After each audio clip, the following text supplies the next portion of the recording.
This Yahoo was sent in by fucking, who do you think? Drew Davenport. Guys, like, you and should Drew we just have a direct pipeline? I think we need to get Drew on the show to explain, like, how he finds these goddamn gems, because they're all gems. And, like, I'm not saying that everybody else is bad, but, I mean, he's clearly running the game right now. Spoiler alert, he has 3 questions on the show. I don't even need to say who's sent him in anymore. Anyway, Emerald member. Right. Level now you 50, just have to say when they weren't sent in by Drew. Level 61, Yahoo Shaman. He bought the expansion. He broke past the level cap. Thank you. He hits 100, he gets a mount. Thank you, Drew.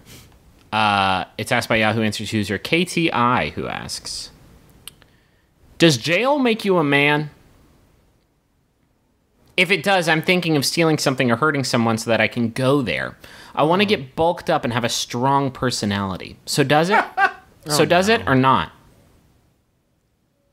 I think we should strip the gender from this. Yeah. Does Let's jail, say, does it make you tough? Doesn't make you a grown up, right? I mean, that's the question. I guess if we're being very literal about it, does it make you older than 18? I think of course, these are not the same class of people, but there is something to me about people who have been in prison or served in the military, and that they've been in something that is unknowable to me. Right. These are not an experience. You hope. Yes. I hope, right, that I have ever had, will ever have, I hope. So that does make me see them, like, differently. I don't know if, like, grown up is the word. But here's my thing, because I've been trying to think, like, where that perception comes from, and it's got to be just like movies and TV, because every time I've watched like an actual documentary or anything that actually like shows real prisons and real people in the prisons, it just seems like it makes you sad. Yeah, you know. But like in movies, it's always like, oh, it toughened them up, made their souls all leathery, and you couldn't mess with them after that because they'd been in prison. But really, then you watch things and it's just like, I miss my family so much. I don't know about that. Like Shawshank had like maybe a few rough members in there. Yeah. But most of the dudes in Shawshank, I would say, are pretty pillowy. I mean, I guess that's true. Shawshank's more about like breaking people. It's more about, you know, like fucking Brooks and shit. And okay, Brooks didn't come out tough. No one at the supermarket that Brooks worked at was like, do not fuck with Brooks. Don't fuck with Do not Brooks. fuck with Brooks. He will sharpen a carrot and stab you in the eyeball. Brooks was here, bitch. Stab, stab, stab. Yeah, that would be a way better movie. Man, that movie sucked. Shawshank Redemption 2. Brooks was here. That movie could have used way more produce violence in it. Do you guys think... I mainly just included this question to ask if you guys think you would do good in jail. Because like I sometimes think about it, and think about putting myself in that situation, and I think about how I would thrive on like a strategic level, and I would like make the right partnerships and alliances with the people that I needed to help myself reign. But then I think, I'm thinking of Survivor. Well, I think we have the closest thing we have to this is middle school. I was just about to say that. I was just about to say, I know we talked about this last week, but middle school is prison. I certainly adapted to that socioeconomic structure by graduating after 3 years. Yeah. You keep that your was head the way down, I dealt with that. You don't upset the guards.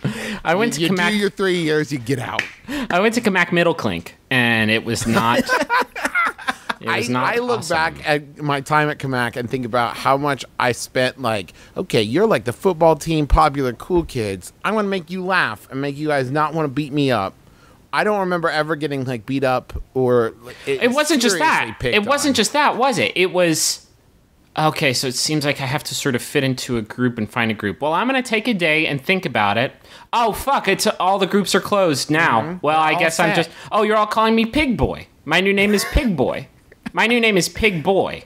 And that gentleman stole my super donut. Oh, how fun. Excellent. No, that is fine. It's my fault for taking a day to think about what the role that I'm going to fill for the rest of my Kamak Middle Clink career is gonna be. No, that's fine. No, that's my fault for taking a day. Yeah, that is really true. I would constantly see people in groups or teams and think, how did you get into that?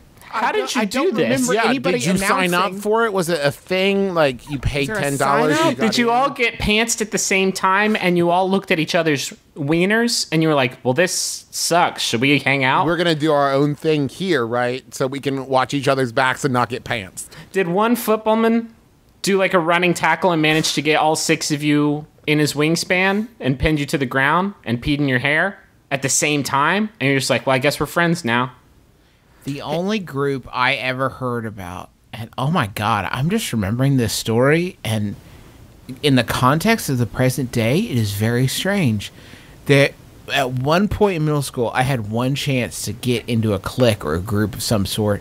There was a young lady who told me about an organization that she was involved in, where it was sort of like a youth group, except the main activity was that they would take the youth around to try to buy cigarettes to see if they could. And that Sort was of- going to be your What? clique? Sort of You were like- going to be part of fucking Narc Club? No, like Narc Club apparently did like a ton of other cool shit, as I remember, like go to movies and have pizza parties. They tried to buy cigarettes and also drank a lot of beer. I'm now that I'm like thinking about it in retrospect, maybe my like non-involvement with this particular club With the fucking honeypot society? We're bait kids. Come hang out with us, Justin. Hi, I'm the leader of this group. I'm John Quinones, and these are my bait kids. Come on, bait kids. To be fair, that does seem like first you go in and you try to buy cigarettes, and then like next step you go to a restaurant and see if you get carded, and then third step you're catching predators. We're gonna knock the up. one. Listen, we got a busy day of filming. We need to get you kids all around town. By the third show, though, like the criminal element in that town is call each other like, "Hey, watch out, bait kids are out." They'll pick up one of those bait kids. Bait kids are on the prowl. I would like a glass of wine, please. Yeah, right, bait kid. Let me see your ID. I already got the call from Hector.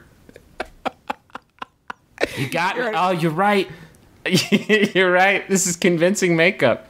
Quinones will go to any length to fuck you over. I bet you actually are 16 and you got Jack disease and you're legally a 16-year-old. That's the link Quinones will go to. Get out of here, Get out of here, bait kid. you wrinkly ass kid. Wrinkly ass bait kid with your old liver spots, and you're dying. You're dying. In your dyingness. Oh God, you're dying now. You're really withering so- away before me, like the dude in Holy Grail. You're really selling this bait kid. You're turning to dust. You're turning to You have dust chosen before my poorly. eyes. You never know. It might be sorry, bait kid. I miss you, bait kid. I wish you were still here, bait kid. Quinones rolls up like 15 minutes later. Time to move the next set. What'd you do to my bait kid? He's Ash. He was my nephew, and he had Jack disease, and I loved him. This is the fourth old ass bait kid this week. That bait kid nephew's gonna make me richer than I am. I'm already very rich. I'm John Quinones.